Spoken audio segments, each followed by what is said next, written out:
Hello all, Don Damage here, and this is a response or more a conversation type video to WorthABuy's, also known as Max video, about how gaming standards keep declining in the current state of games or game design. I suggest you check out his video first to get a better understanding of what I'm about to dive into here. Link to his video will be in the description obviously. Before I start this video, I want to say that this is just my opinion on how things should be. And obviously this is just one factor of many other factors of why game design has been on the decline in my opinion. With that in mind, let's begin. So, in Mac's video, he's using the map of the game Maneater to show or prove a point about how standards in games have declined, and that a lot, if not the majority, of open world or free roam worlds are very much so alike. This is the map in question. We have all seen this site many times. You start playing a game, and right off the bat, it starts telling you which direction you should be going, what is in that general direction, and once you get there, it tells you what you need to find or what it is in that specific place or landmark. More examples would be a lot of Ubisoft's games that have fallen into the same handholdy, checklist sort of design where it leaves no chance for the player to be immersed, interested, or invested in the world around them. More than half of the time you're looking at the minimap or this compass/bar at the top, which is showing you the exact landmarks or explorable areas in your vicinity.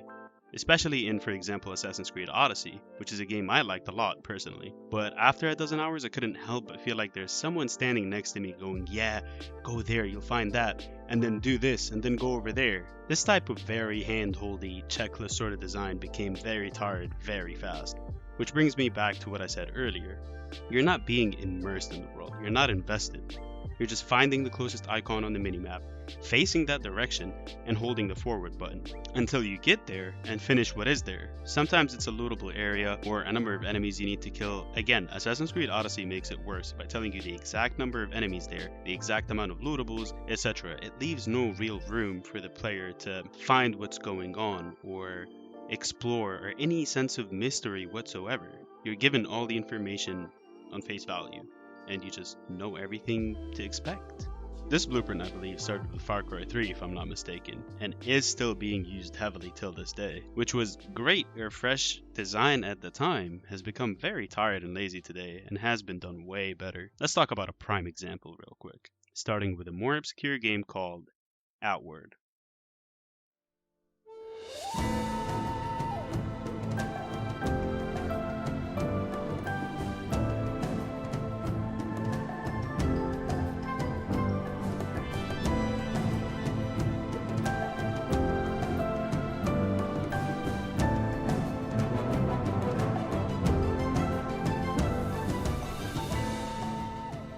Outward is an open-world RPG with survival elements where you play as a normal person, not a legend or a demigod, none of that. You're simply just some random person in the world. The game starts out with you waking up next to a crashed ship, which you and many people were on. You, your friend Yezin, and a couple of other people are the only people that survived that crashed ship. You return to your town and find the tribe of your town demanding a blood price for something bad your family has done apparently a long time ago, and also kind of blaming you for the crash of the ship. Not to get into too much detail, this isn't exactly a review, but if you're looking for that, probably Jacob did a fantastic review on that game. Check that out. Link will be in the description. So, you're told that you have 5 in-game days to make 150 silver to pay off your blood price, or do a favor for someone in your tribe, which will make the people forgive you for what your family has done. Or, you actually lose your home if you don't pay up or do a favor, which is a bit of a problem as you can imagine. Then, nothing. No minimap, no floating icons, nothing but a map that's bound to a key that has some of the landmarks in the world that doesn't even show your location, and a compass. You're left to your own vices to either make that money or find someone that needs a favor done. You grab your backpack, find something to whack any danger with, and go out of your town to the open world. Roaming around, you explore. You're actually looking around for landmarks that stand out, or points of interest. You're spending more time looking at the world rather than looking at the HUD and sometimes the game. You're not staring at a minimap or anything of that sort. You got lost? Try to find the landmark. Get your bearings. Use the compass, all while you're trying to maintain your hunger and thirst, trying to not get cold, as there are a lot of survival elements in this game. Even sometimes needing to avoid enemies, because enemies in this game will pound you harder than coronavirus is pounding employments. There's barely any HUD aside from your health and stamina. You're again invested and immersed in the world. You're not being told what to do.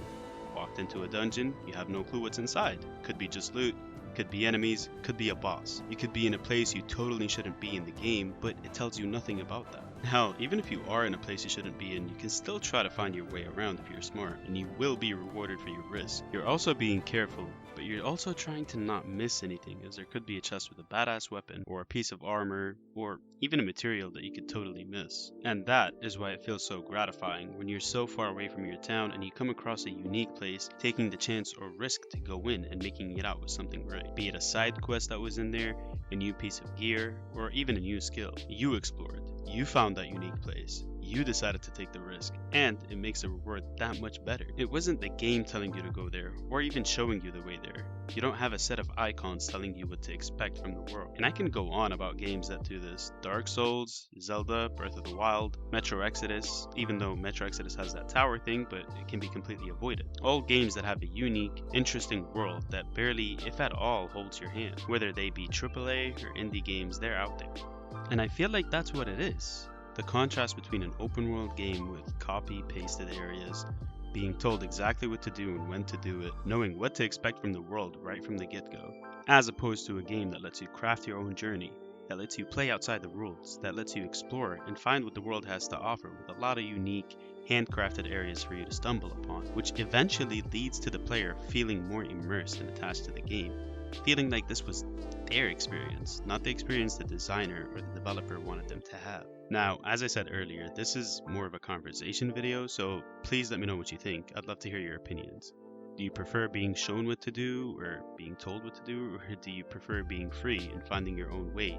Let's discuss it in the comments below. Especially you, Mac, if you're watching this. I'd love to know what you think. This was Don Damage, and I'll be seeing you guys in 2 more years.